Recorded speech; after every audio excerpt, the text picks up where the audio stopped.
전라북도의 대표적인 수장산고 지역. 높은 산들이 많은 고원지대인 만큼 일교차가 크고 산줄기마다 물이 길게 흘러 이름 붙은 장수.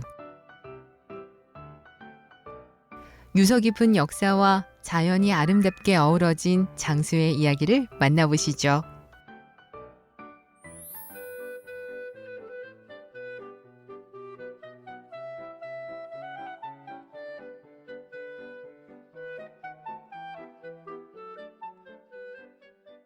오늘의 여행지는 전북 장수인데요. 장수를 생각하시면 어떤 것들이 가장 먼저 떠오르시나요? 빛깔 좋은 사과, 육질 좋은 한우. 보통 이 두 가지를 많이 떠오르실 텐데요. 그게 전부가 아닙니다. 오늘 장수의 또 다른 매력을 찾아 함께 여행을 떠나보시죠. 장수하면 빼놓을 수 없는 인물을 만나기 위해 이곳에 와 있는데요. 장수는 의암 준홍계가 태어난 고장이기도 합니다. 그래서 충절의 고장이라고 불리기도 하는데요. 오늘 장수를 함께 여행할 해설사님을 모셨습니다. 안녕하세요. 네. 장수를 찾아주셔서 반갑고 감사합니다. 네, 반갑습니다. 논계의 생가지는 임진왜란 때 외장을 끌어안고 남강에 뛰어든 논계의 정신을 기리기 위해 조성한 곳입니다. 주로 농계와 관련된 지역을 떠올리자면 아무래도 진주를 떠올리시는 분들이 좀 더 많으실 것 같아요. 그런데 농계가 태어난 곳이 이곳 장수니까 이곳에 농계 생가지가 있는 거겠죠? 그렇죠. 농계가 이 마을에서 태어나서 임진왜란 때까지는 거주했던 걸로 되어 있어요. 그럼 우리가 지금 걷고 있는 이 길도 농계가 태어나고 뛰놀았던 장소였겠네요.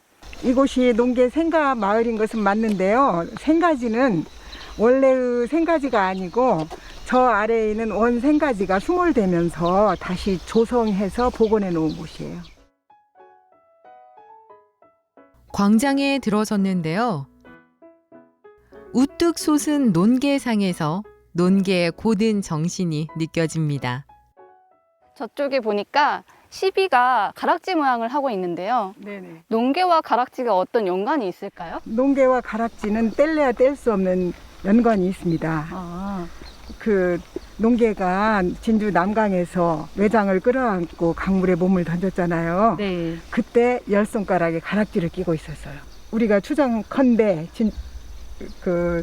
열 손가락에 가락지를 낀 이유는 힘센 남자 외장을 놓치지 않기 위해서였을 거라고 이제 그 합리적인 추정을 할 수 있잖아요. 네. 그런데 저는 거기에서 아주 굉장히 중요한 의미를 찾아보고 싶어 해요. 왜냐하면 농계의 죽음이 그냥 우발적인 홧김에 죽거나 뭐 이런 게 아니고 준비된 죽음이었다라는 게 이 가락지가 말해주고 있거든요. 10개의 가락지를 준비해서 죽음을 각오하고 그 자리에 기생으로 가장하고 나갔을 때의 그 농계의 마음, 그걸 우리가 가락지를 통해서 짐작해 볼 수 있습니다.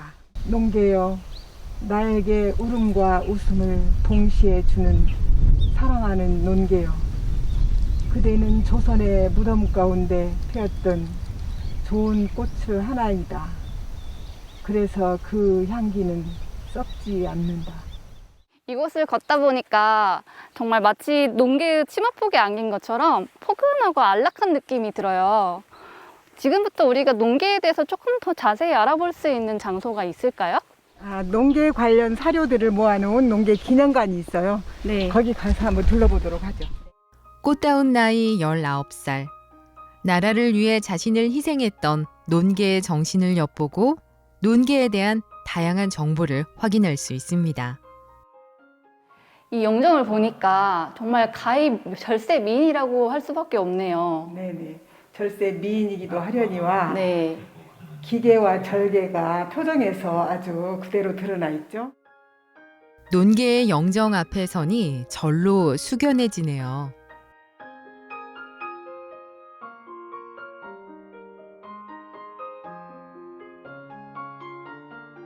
이곳 기념관에 오니까 농계에 대한 일생과 일대기에 대한 자료와 문헌들이 굉장히 많이 있는데요. 우리가 그 농계에 대해서 잘못 알고 있는 사실 중에 원래 기생이 아닌데 기생이라고 알려져 있는 내용이 있더라고요. 농계가 기생이라고 알려지게 된 데는 왜군들이 이제 진주성을 점령하고 기생들을 불러놓고 승전잔치를 벌일 때 농계가 다른 목적을 가지고 이제 농계는 기생으로 가장해서 거기에 들어갔잖아요. 네. 그래서 농계는 기생이었다라고 후대까지 그렇게 알려져 있었는데 사실은 기생이 아니고 최경혜 장군의 그 당시에 이제 부인이었죠. 굉장히 의미심장해 보이는 탁본이 하나가 있는데요. 이게 어떤 의미를 담고 있는 걸까요? 네네. 촉서의리 농계 생장향 수명비. 농계가 장수 사람임을 증명해주는 그런 비석이라고도 볼 수 있는데요. 순조 때 정주석이라고 하는 현감이 장수 읍내 한가운데 세웠었어요. 네.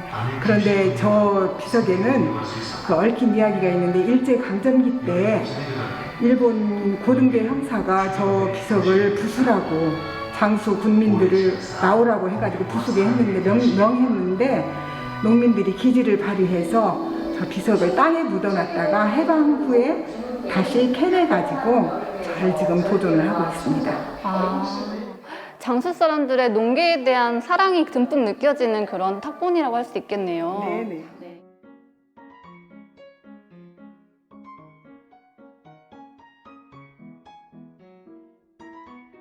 이곳에 오지 않았더라면 논계의 짧지만 굵은 삶에 대해 영영 모르고 지나쳤을지도 모르겠습니다.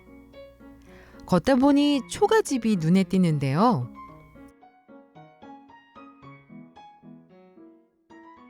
우리가 와 있는 이곳이 지금 농계 생가지인가 봐요. 네네, 농계 생가예요. 이 농계 생가가 지금 처음에는 저 수몰된 마을 거기에 있었고요. 네. 그 다음에 이제 1986년도에 거기에 저수지 축조 계획이 세워지면서 산지, 농지 이런 걸 지금 매입을 하고 조성을 해서 2000년에 이쪽으로 옮겼어요. 여기 이제 부엌이 있고요. 방 2칸, 거기는 이제 농계와 그 가족들이 생활을 했고요. 농계 아버지가 서당 훈장님이셔서 학동들이 와서 저 방에서 공부를 했다고 합니다. 논계를 바로 알아줬으면 하는 바람에서 복원된 논계 생가지.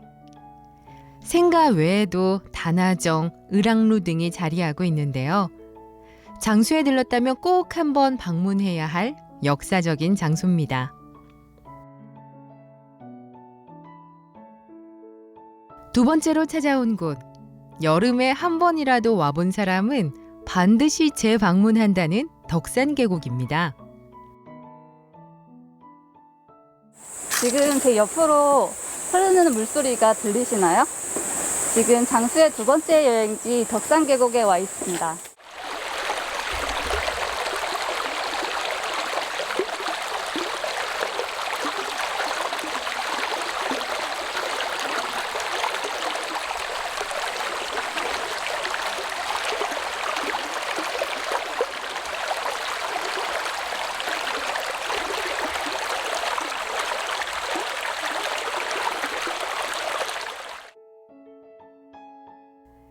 계곡을 따라 쭉 걸을 수 있는 산책길이 마련돼 있어 장수군의 힐링 로드로도 손꼽히는 곳이죠. 방화동 자연휴양림이나 장안산 국립공원 입구 어디에서 출발해도 이 아름답고 호젓한 산책길을 만날 수 있습니다. 저는 지난 여름에 마지막 피서로 가평에 있는 조무락 계곡을 갔었는데요. 그것도 물이 정말 깨끗하고 맑아서 정말 그 깨끗함을 굉장히 즐겼던 기억이 있어요. 그런데 지금 여기 덕산 계곡에 오니까 물론 가평 계곡과의 규모는 조금 다르지만 뭔가 소소하면서도 그 청정함이 조금 더 다르게 느껴지는 것 같아요. 네네. 그 많은 사람이 모여서 북적거리고 이런 곳이 아닌 것이 오히려 장점이죠. 그래서 조용하고 깨끗하면서도 아주 비경이잖아요, 말 그대로. 정말 남들에게 알려주고 싶지 않은 나만의 숨은 비경지로 알고 네네. 싶은 마음이 드네요. 네. 장수의 장안산 제1계곡인 덕산계곡에 이렇게 멋진 비경만큼이나 꼭 봐야 할 명소가 있다는 얘기를 들었거든요. 네. 그 명소 중에서도 가장 유명한 용소가 있다는 얘기를 들었어요. 덕산계곡 하면 우선 용소를 사람들이 먼저 떠올리게 되죠. 아까 우리가 차를 세워뒀던 주차장에서 이 데크길을 10분 정도 걸어오면은 바로 윈용소, 물이 깊고 푸른 윈용소를 만나게 됩니다.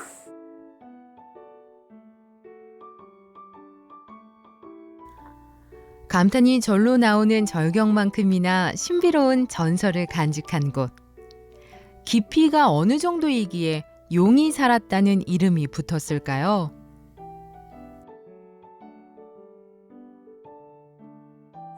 우리가 지금 덕산계곡의 명물인 윈용소에 와 있는데요. 물이 상당히 깊어 보여요. 이 깊이가 어느 정도 될까요? 이 윈용소는 네. 실구리가 3개가 들어갈 정도로 그렇게 깊다고 예전부터 말이 있어 왔어요. 얼마나 깊은지 상상이 되시죠? 네. 실 하나 감아놓은 꾸리가 3개를 이어야 할 정도로 네. 깊었답니다.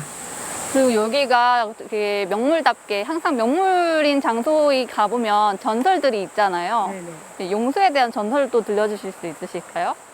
이 윈용소에 아빠용이 살았대요. 네네. 그래 그 아빠용이 하늘로 이제 승천을 했을 거 아니에요? 네. 그러니까 엄마용도 아빠용을 따라서 가려고 시도를 했으나 사람들의 방해로 승천을 못하고 여기에 그냥 하늘 품고 머물렀던 곳이라 합니다. 그런데 이 용소 근처에 보니까 너락바위에 뭔가 사연 있어 보이는 바위판이 그려져 있더라고요. 이 바위판의 사연을 혹시 아실까요?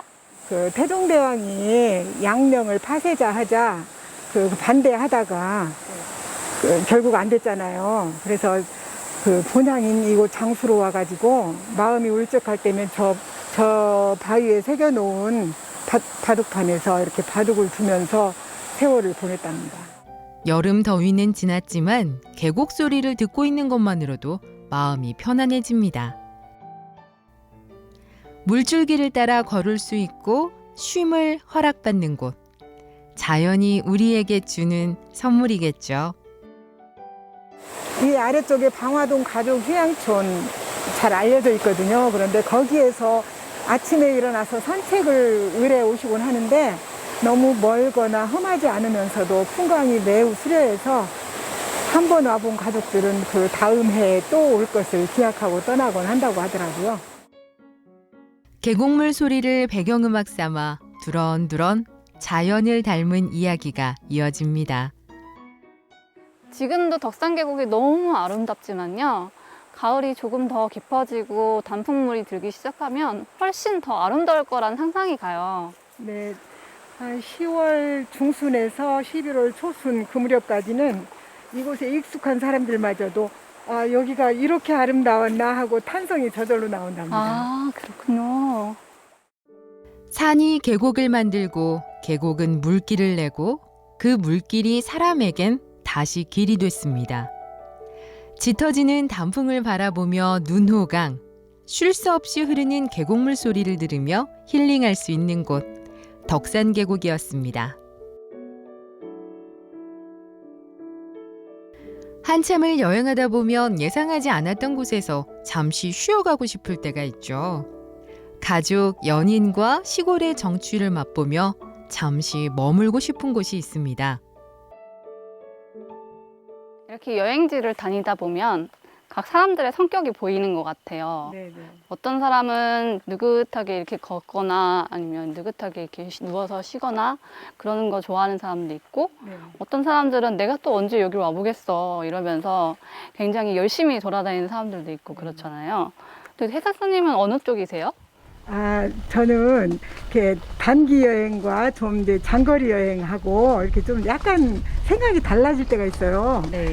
그 뭐 1박이나 아니면은 뭐 그 당일치기 여행 같은 그런 경우에는 가능하면 그곳에 뭐 표지판이라든가 설명문 막 이런 걸 열심히 보면서 제가 해설사라서 그런가 봐요. 공부를 막 좀 하고 싶어 하고요. 네. 저를 객관화시켜서 지금 제가 상주하는 곳에 저의 모습으로 살고 있는 저를 이렇게 객관화시켜갖고 응시하는 시간을 가져보는 거예요.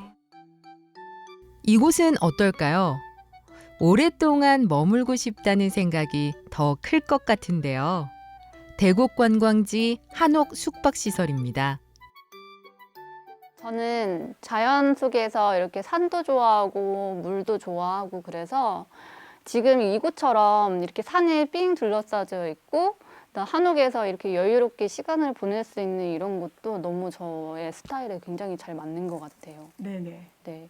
지금 이 단지의 구성이 어떻게 되어 있죠?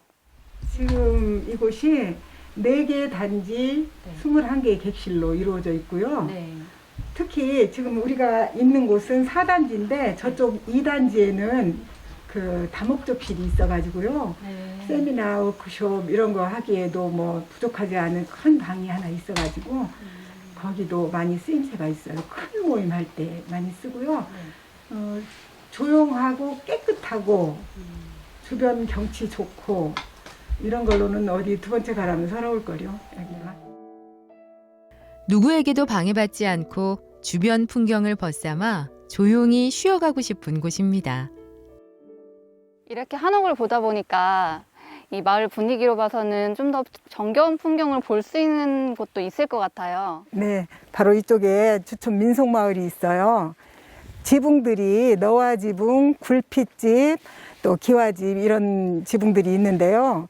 거기 골목골목에 우리 조상들이 사용하던 연자방아, 물레방아, 디딜방아 이런 것들도 볼 수 있어요. 네. 그 선조들의 흔적을 볼 수 있는 네, 네. 흔적이 남아있는 마을이군요. 전통의 모습이 남아있어 사람들의 눈길을 사로잡기에 충분한데요.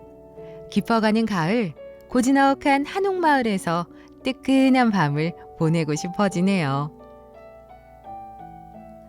한참을 쉬었으니 다시 길을 나서봐야죠. 장수군 읍내로 나왔습니다. 저는 지금 장수 군민의 대표적인 휴식공원 누리파크에 와 있습니다. 이곳은 장수의 대표적인 먹거리 한우랑 사과랑 축제가 열리는 곳이기도 한데요. 곧 있으면 장수가 빨갛게 물이 들 것 같습니다. 곳곳에 장수군을 상징하는 붉은 음식 모양의 조형물들이 눈에 띄는데요. 제가 장수에 와보니까요. 네네. 이렇게 여행자들을 위한 데크라든지 산책길이라든지 이런 시설이 굉장히 잘 돼 있는 게 여행자들을 위한 배려가 굉장히 잘 돼 있다라는 느낌을 받았어요. 네네. 특히 누리파크 같은 경우에도 굉장히 사용자들을 위한 시설이 잘 돼 있다는 느낌을 받았는데요. 누리파크에 대해서 좀 설명해 주실 수 있으실까요? 네.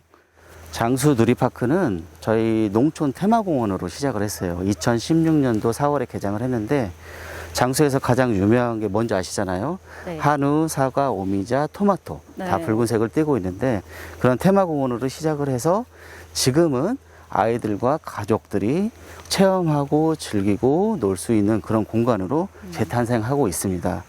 지금 코로나 시대잖아요. 네.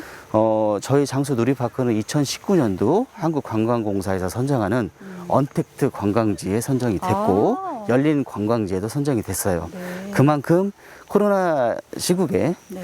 저희 장수 누리파크는 맞춤형으로 저희 우리 가족과 아이들이 마음껏 뛰어놀 수 있는 그런 공간이라고 보시면 됩니다. 네. 제가 언뜻 보기에도 축구장의 한 수십 배는 돼 보이는 넓이처럼 보여요. 여기 이곳 누리파크의 규모가 어느 정도 될까요? 오셔서 보시기엔 상당히 크죠. 네. 약 10만 제곱미터, 아, 약 3만 평 정도 되겠습니다. 네. 그렇게 그 정도의 면적으로 지금 아이들이 네. 마음껏 뛰어놀 수 있는 저희 잔디 광장, 그다음 놀이터 그런 부분들을 지금 보유하고 있습니다. 그러면 앞으로 누리파크에 계획이 있을까요?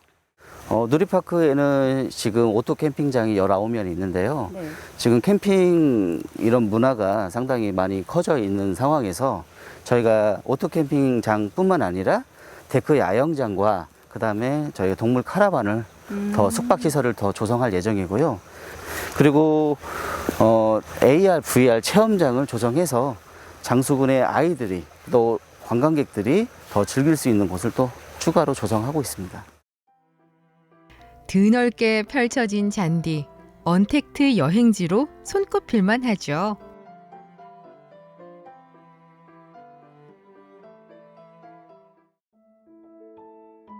다양한 수식어를 가진 장수 여행 어떠셨나요? 논개의 절기도 느끼고 물줄기가 길게 이어져 장수라는 이름답게 계곡에서 아름다운 풍경도 감상하고요.